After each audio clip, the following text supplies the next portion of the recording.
भारत के प्रमुख स्वतंत्रता सेनानी सुभाष चंद्र बोस का पूरा जीवन किसी भी फिल्मी कहानी से कम नहीं है, जिसमें एक्शन, रोमांस और रहस्य तीनों ही हैं। सुभाष चंद्र बोस देश की आजादी के लिए लड़ने वाले असल जिंदगी के हीरो थे, जिन्होंने अंग्रेजों की गुलामी ना स्वीकारते हुए आजाद हिंद फौज का गठन किया था। उनकी लव लाइफ भी काफी दिलचस्प थी। सुभाष चंद्र बोस ने अपनी सेक्रेटरी एमिली से प्रेम विवाह किया था, जो कि ऑस्ट्रिया की रहने वाली थीं। उनकी प्रेम कहानी के भी कई किस्से हैं। ये तो रही एक्शन और रोमांस की बात। अब सुभाष चंद्र बोस के जीवन से जुड़े रहस्य पर नजर डालते हैं। नेताजी सुभाष चंद्र बोस की मृत्यु हर किसी के लिए एक रहस्य है। उनके निधन के इतने सालों बाद भी आज तक ये पता नहीं चल सका कि आखिर उनकी मौत असल में कैसे हुई थी। उनकी मृत्यु पर जो जांच हुई वो भी कुछ सही निष्कर्ष ना दे सकी। चलिए जानते हैं कि नेताजी सुभाष चंद्र बोस की मौत आज भी एक रहस्य क्यों बनी हुई है।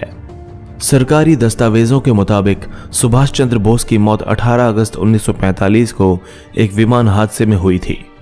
कहा जाता है कि सुभाष चंद्र बोस जिस विमान से मंचूरिया जा रहे थे वो रास्ते में लापता हो गया।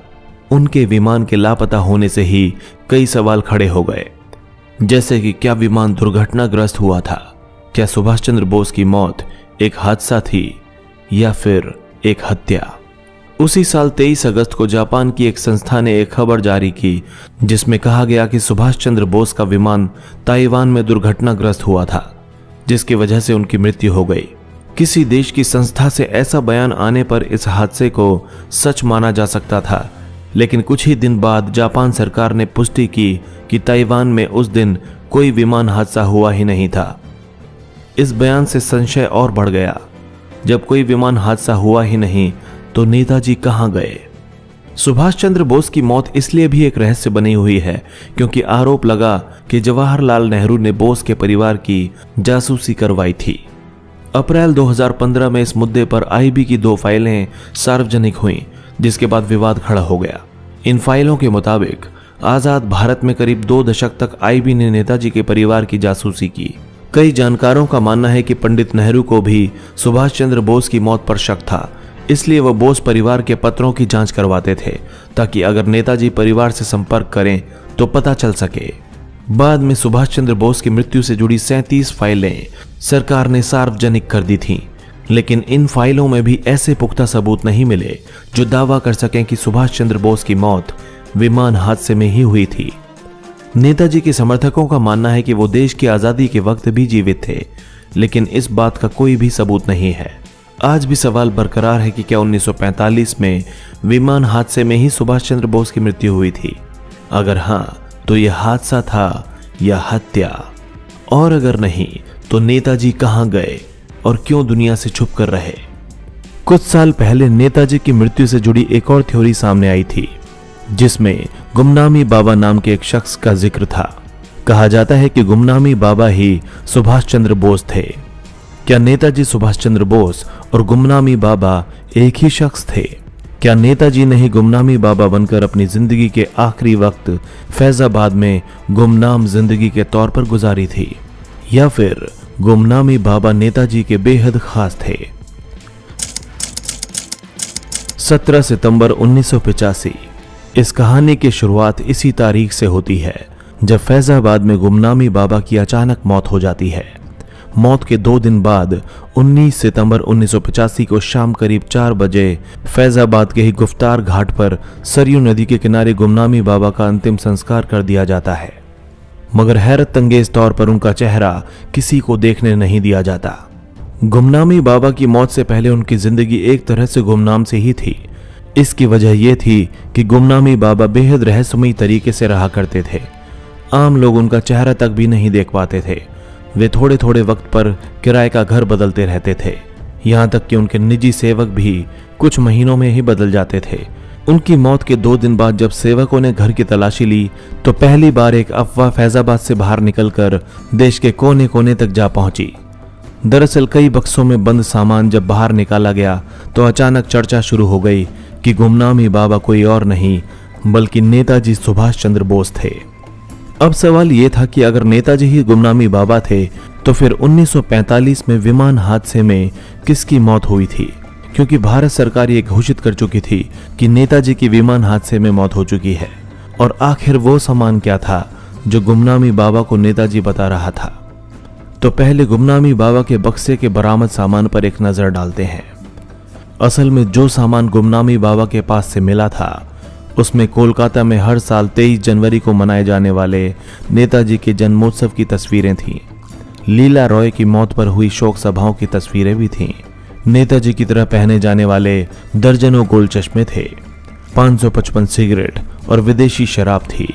इसके अलावा सुभाष चंद्र बोस के माता पिता और परिवार की निजी तस्वीरें भी थी।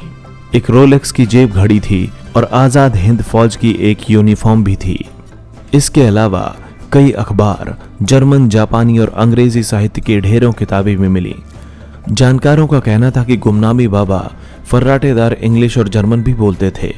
यही नहीं, हाथ से बने हुए उस जगह के नक्शे भी बरामद हुए थे जहां नेताजी का विमान क्रैश हुआ था। आजाद हिंद फौज की गुप्तचर शाखा के प्रमुख पवित्र मोहन रॉय के लिखे गए बधाई संदेश भी बरामद हुए थे। जब ये सारा सामान एक साथ बरामद हुआ तो धीरे धीरे गुमनामी बाबा की कहानियां मशहूर होने लगीं। तमाम चश्मदीद सामने आने लगे। फिर एक अहम बात का पता चला कि उत्तर भारत का एक आम गुमनामी बाबा भला जर्मन, अंग्रेजी, जापानी और बंगाली भाषा इतनी धारा प्रवाह कैसे बोल सकता था। और ये सब वही जुबानें थीं जो नेताजी बोला करते थे। लिहाजा अब यह तय हुआ कि नेताजी के फैजाबाद पहुंचने की कहानी समझी जाए। आखिर वो यहां कब, कैसे और कहां से आए। फैजाबाद के स्थानीय लोगों के मुताबिक गुमनामी बाबा या भगवान जी 70 के दशक में वहां पहुंचे थे। शुरुआत में वे अयोध्या की लाल कोठी में बतौर किराएदार रहा करते थे। फिर कुछ ही दिन बाद बस्ती में जाकर रहने लगे, लेकिन बस्ती उन्हें रास नहीं आई और गुमनामी बाबा वापस अयोध्या लौटकर पंडित राम किशोर पंडा के घर रहने लगे।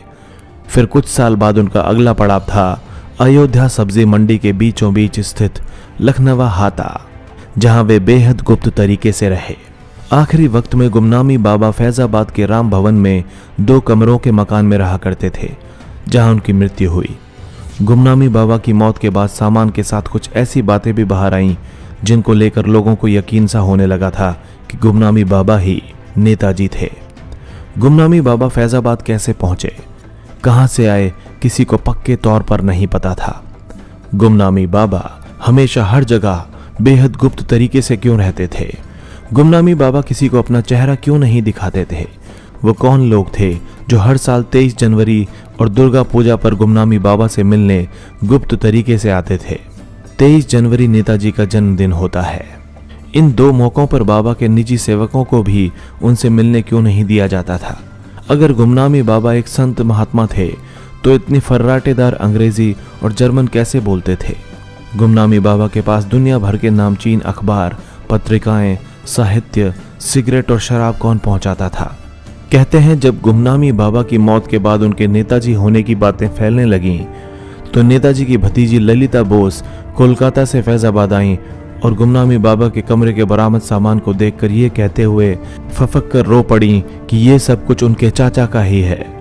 इसके बाद गुमनामी बाबा के ही नेताजी होने की जांच के लिए कई जगह प्रदर्शन भी हुए जो काफी लंबे वक्त तक चले। सरकार बैकफुट पर आ गई और इस मामले की जांच के लिए मुखर्जी आयोग का गठन किया गया। हालांकि ये साबित नहीं हो पाया कि गुमनामी बाबा ही नेताजी थे।